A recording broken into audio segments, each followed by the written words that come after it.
Dragi učenici, na današnjem satu matematike ponovit ćete izvođenje višeračunskih radnji.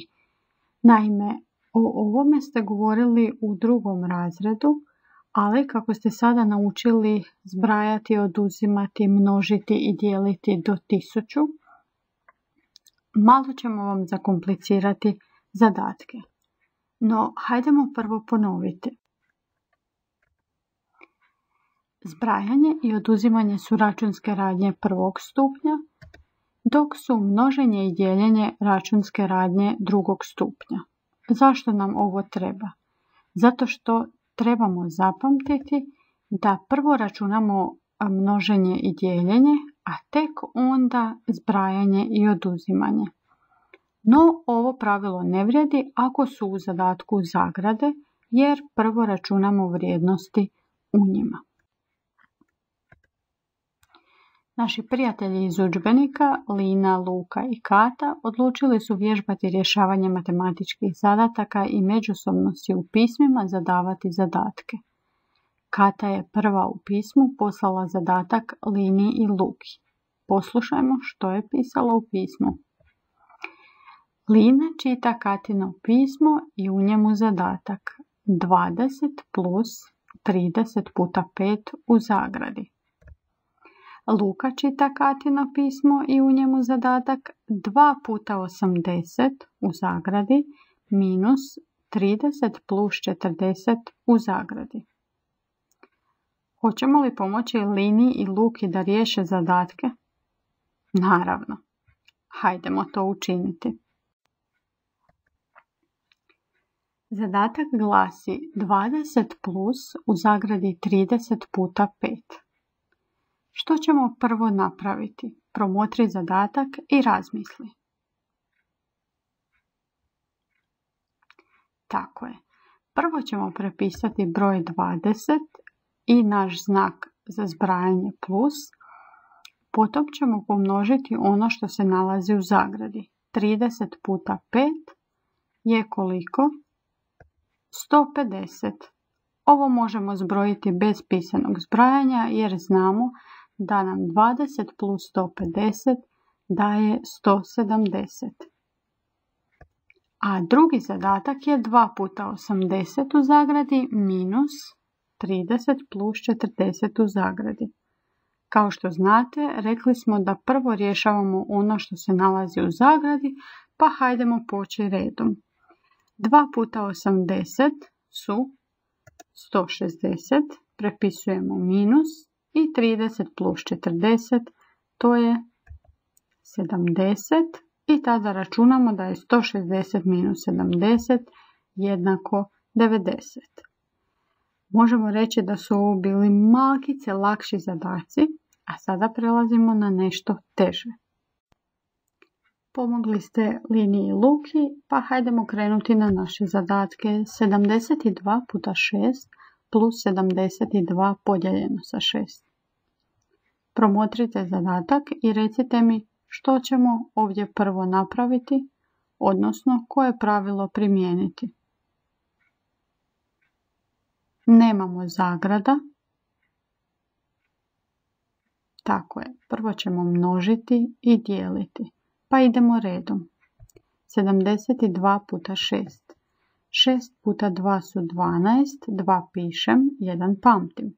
6 puta 7 su 42 i onih 1, to je 43. I sada ćemo taj broj napisati u nastavku našeg zadatka. Dakle, 432 i prepisat ćemo plus. Ponovno 72 podijeljeno sa 6 nećemo pisati u nastavku, nego možemo ovako izvan tog prostora izračunati.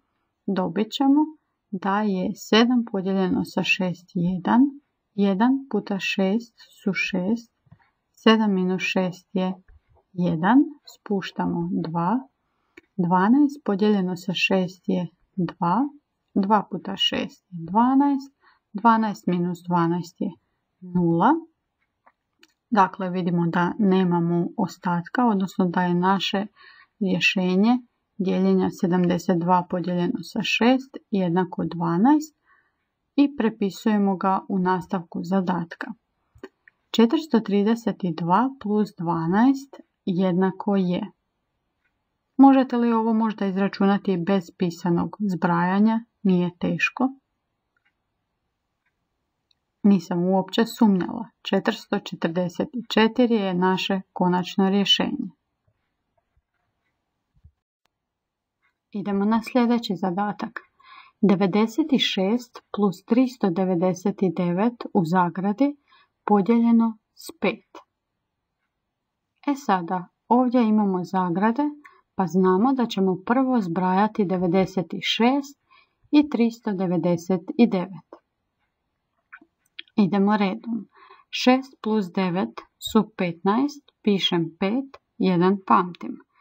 9 plus 9 su 18 i onaj 1, to je 19, pišem 9, 1 pamtim i taj 1 pribrajam broju 3, to nam je 4. Odnosno 96 plus 399 su 495, pišemo ga u nastavku našeg zadatka gore.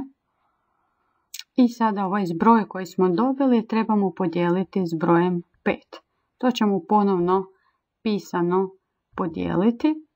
495 podijeljeno s 5. Hajdemo riješiti. 4 ne možemo dijeliti s 5, pa dijelimo 49 podijeljeno s 5 je 9. 9 puta 5 su 45 i ostaje nam broj 4. Spuštamo 5. 45 podijeljeno s 5 je ponovno 9. 9 puta 5, kao što smo rekli, to je 45. I 45 minus 45 je 0, ponovno nema ostatka. Dobili smo naše konačno rješenje, a to je da je 495 podijeljeno s 5 jednako 99.